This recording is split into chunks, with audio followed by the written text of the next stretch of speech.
Serie B-Win. Tutti i colori della passione. Terza giornata campionato B-Win nella rinforzata Sampdoria di Azzori. Torna Luigi Ferraris, dove non riesce a vincere il 13 febbraio scorso, dove all'esordio finì 2-2 contro il Padova. Samp chiamata a un nuovo esame.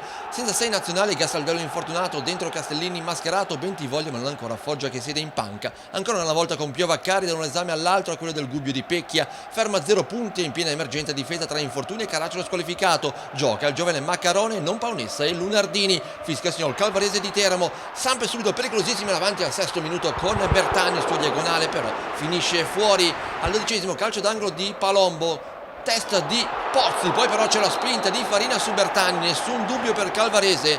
Gubbio che rimane in 10 per l'espulsione di Farina, rosso diretto. Ecco il replay, la spinta netta di Farina su Bertani. Calcio di rigore, si presenta Nicola Pozzi che fa gol, fa centro. Samp in vantaggio al 12° minuto. Samp quindi subito avanti contro il Gubbio che rimane invece in 10. Al minuto 17 ancora calcio d'angolo, ancora Palombo, ancora Pozzi, questa volta però è volta a metterla dentro. 2-0, facile facile per il centrale blu cerchiato. Samp 2, Gubbio 0. Ecco il replay, Mendicino si dimentica di Massimo Volta, poi ancora la Samp con Volta, pallone nel mezzo per Pozzi che non ci arriva. Samp è vicinissima al terzo gol. Al minuto 28 ci prova ancora Bertani, salta Boisver ma il suo diagonale di destro è fuori.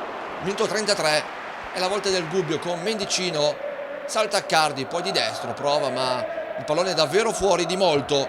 Al minuto 39 c'è il doppio giallo per Giordano Maccarone, nessun dubbio per Calvarese, chiede spiegazioni il centrale del Gubbio.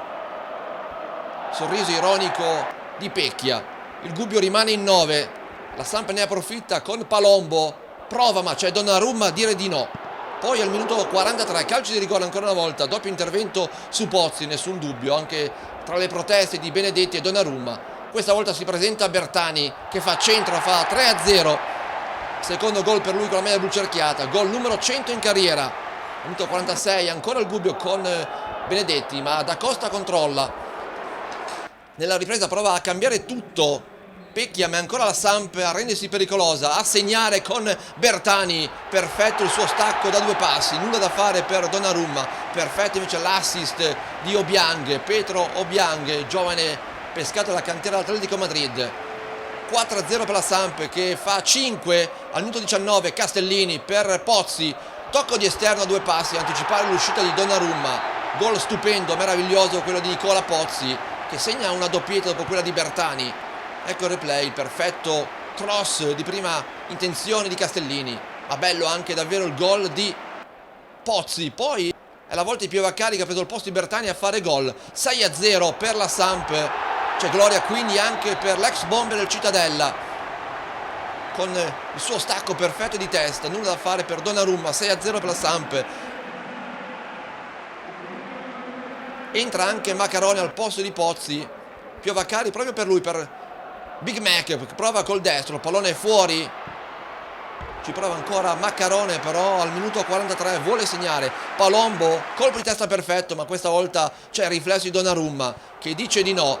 Finisce 6-0, finisce con la Samp che ritrova la vittoria, la prima di questo campionato. Gli applausi del suo pubblico per il Gubbio e per Pecchia, una domenica da dimenticare.